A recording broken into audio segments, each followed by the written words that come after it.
तो statement of PNL,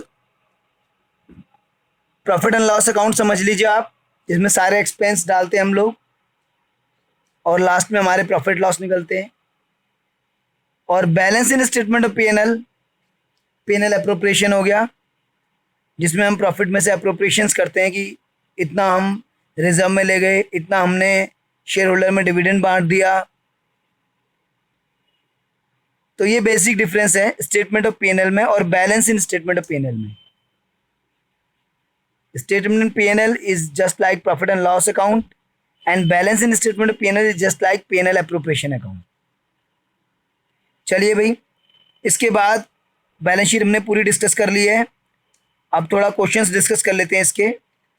जैसे ये क्वेश्चन आ गया आपको, मान लीजिए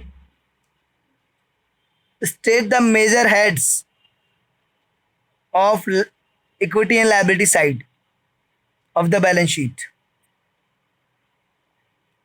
तो मेजर हेड्स चार हैं: share holder fund, share application money, pending allotment, non current liability और current liability.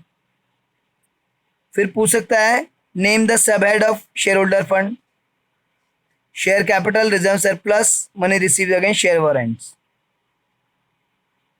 Classify the non current liabilities, तो चार पार्ट्स में डिवाइड किया गया है: long term borrowing, long term provision, other long term liabilities, deferred tax liability.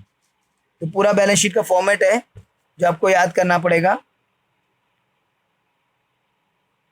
Name the sub head under which the head current liability is divided, then short term borrowing, trade payable, other current liabilities, short term provisions. Name any 5 items that are shown under reserve surplus: security premium reserve, capital reserve, debenture redemption reserve, revaluation reserve, capital redemption reserve, so and so. तो ये सब आप reserve show कर सकते हैं। Workman compensation reserve, investment fluctuation reserve. इसके बाद name any 4 items that are shown under long term borrowing. तो लॉन्ग टर्म बोरोइंग में debentures, bonds, public deposits, term loans from bank, etc etc. Name any 5 items that are shown under other current liabilities. Other current liability, ज़्यादातर liabilities यही होती हैं: outstanding expense, advance income, calls in advance, interest accrued and due, interest accrued but not due, current maturity of long term debts, ये सब।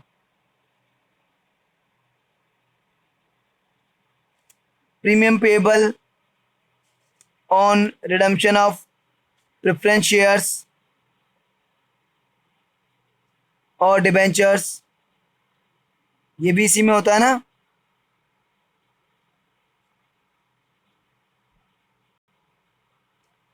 चलिए, इसके बाद under which head are the following item shown in the balance sheet of a company? Forfeited share account. तो main head is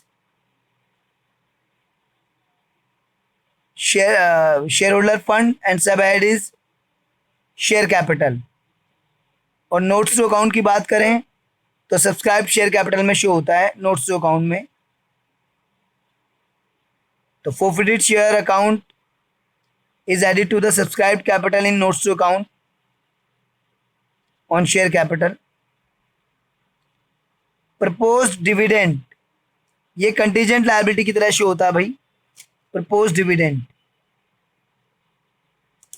तो proposed dividend is your contingent liability।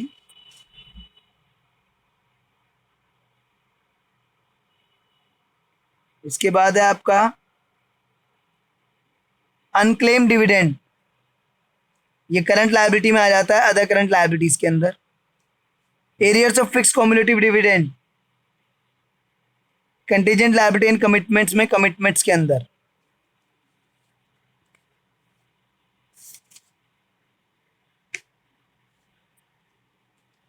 Then debentures, non current liability के अंदर long term borrowings, public deposits,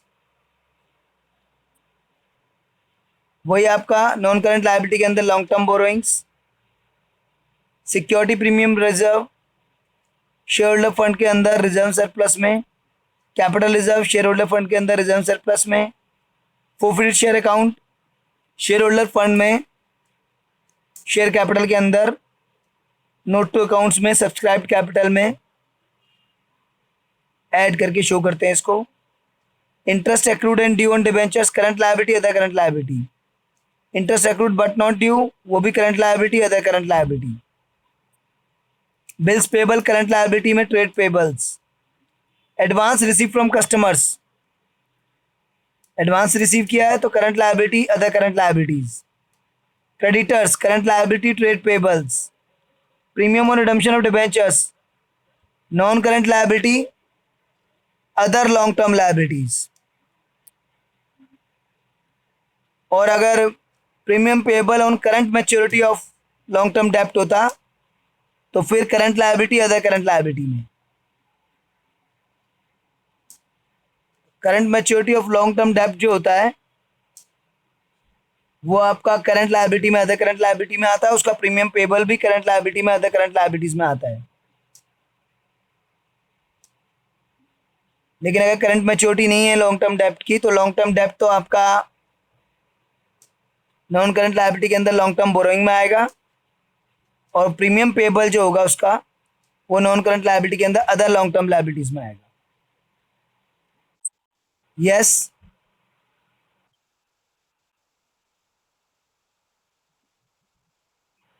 okay, पहले ये difference important हुआ करता था क्योंकि दोनों अलग अलग हेड में हुआ करते थे पहले, interest accrued and due and interest accrued but not due. अब दोनों एक ही हेड में आते हैं, current liability other current liabilities. होता क्या है, interest accrued and due, interest accrued but not due. Suppose हम इंटरेस्ट पे करते हैं 31 दिसंबर को और 30 जून को। 31 दिसंबर को पे कर दिया, अब 30 जून को पे करना है। बीच में ईयर एंड आएगा 31 मार्च, तो 31 मार्च तक अप्रैल जैन फेब मार्च 3 मंथ का इंटरेस्ट ड्यू हो चुका है, सॉरी एक्रू हो चुका पर ड्यू नहीं हुआ, क्योंकि 3 मंथ्स हो चुके तो इंटरेस्ट तो एक्रू हो चुका है लेकिन ड्यू नहीं हुआ। डिबेंचर होल्डर क्लेम नहीं कर सकता बिकॉज इंटरेस्ट देने की डेट हमारी 30 जून को है, तो बीच में कैसे क्लेम कर लेगा। एक्रू हो गया बट ड्यू नहीं हुआ है, 30 जून भी आ गया और हमने पे नहीं करा, this is interest accrued and due, accrue भी हो गया और ड्यू भी हो गया, अब वो क्लेम कर सकता है डिबेंचर होल्डर। ठीक है भाई, तो इस तरीके से क्वेश्चंस हैं भाई इसमें सारे, आप खुद प्रैक्टिस कीजिए। जैसे प्रोविजन फॉर टैक्स कहाँ आएगा, करंट लायबिलिटी में, शॉर्ट टर्म प्रोविजंस में। लूज टूल्स कहाँ आएगा, करंट एसेट में, इन्वेंट्रीज के अंदर। तो ये सब आपके प्रैक्टिस करने के लिए आपको ये पूरा प्रैक्टिस करना है, ठीक है। चलिए बैलेंस शीट में यहीं ख़त्म कर रहा हूँ। इसके बाद हमारी आती है statement of profit and loss, यानी कि जो पार्टनरशिप में या सोल प्रोप्राइटरशिप में जो प्रॉफिट एंड लॉस अकाउंट होता है, यहाँ पर उसका नाम होता है statement of profit and loss. ध्यान रखना, statement of profit and loss बोल रहा हूँ मैं, balance in statement of profit and loss नहीं बोल रहा। Balance in statement of profit and loss होगा वो तो फिर आपका रिजर्व सरप्लस का नोट्स टू अकाउंट होता है। मैं बात कर रहा हूँ स्टेटमेंट ऑफ पीएनएल। तो कंपनी में स्टेटमेंट ऑफ पीएनएल का भी वर्टिकली फॉर्मेट होता है, और ये ऐसा होता है, देखिए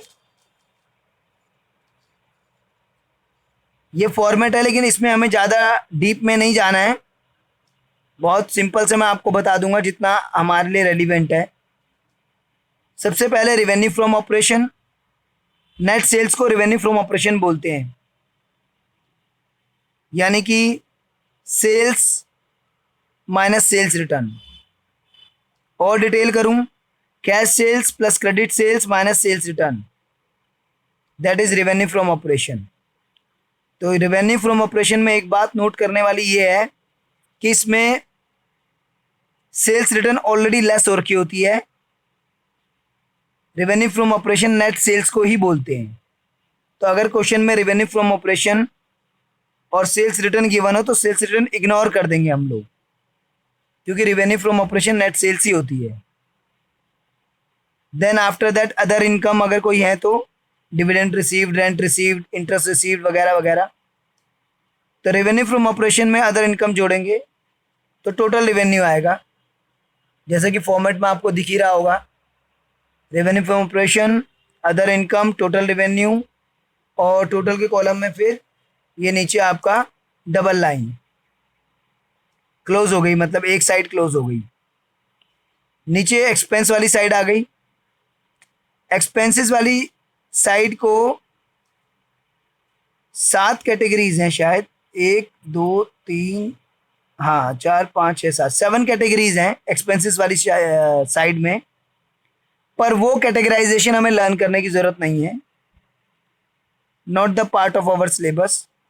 हमें तो बस जो जो एक्सपेंसेस गिवन होंगे हम सिंपली उनको ले लेंगे बस। क्वेश्चन में गिवन होंगे ये एक्सपेंस, ये एक्सपेंस, ये एक्सपेंस, वो सारे एक्सपेंस आपको ले लेने हैं, दैट्स इट। नाम याद करने की ज़रूरत नहीं है कि कौन कौन से हैं और कौन कौन सा ऑर्डर है, वो याद करने की ज़रूरत नहीं है। जो जो एक्सपेंसेस गिवन होंगे वो लिख देना। लास्ट में फिर टोटल कर लेना, टोटल एक्सपेंसेस। तो पहले टोटल रेवेन्यू निकाला, फिर उसके बाद टोटल एक्सपेंसेस निकाला, फिर इन दोनों को आपस में लेस कर दीजिए, प्रॉफिट बिफोर टैक्स। फिर जो क्वेश्चन में टैक्स परसेंटेज गिवन है वो कैलकुलेट करके लेस कर दीजिए। तो profit and loss for the year, profit और लॉस, नेगेटिव आता है तो लॉस। तो ये आपका स्टेटमेंट ऑफ, अच्छा इसमें जो कॉलम्स हैं particular, note number, current year, previous year, यही रहेंगे। फॉर्मेट में पहले ऊपर revenue from operation, other income जोड़ के टोटल रेवेन्यू, फिर नीचे एक्सपेंसेस में जो जो एक्सपेंसेस गिवन है सारे जोड़ के टोटल एक्सपेंस। दोनों को आपस में लेस कर लीजिए, total revenue minus total expense, profit before tax. Then tax minus कर लीजिए, profit after tax, that's it. यही फॉर्मेट है बस। और जो एक्सपेंसेस हैं उनकी थोड़ी सी डिटेल है रेशियो एनालिसिस वाले चैप्टर में, वो जब मैं पहुंचूंगा तो तब बताऊंगा आपको, अभी कोई यूज़ नहीं है फ़िलहाल।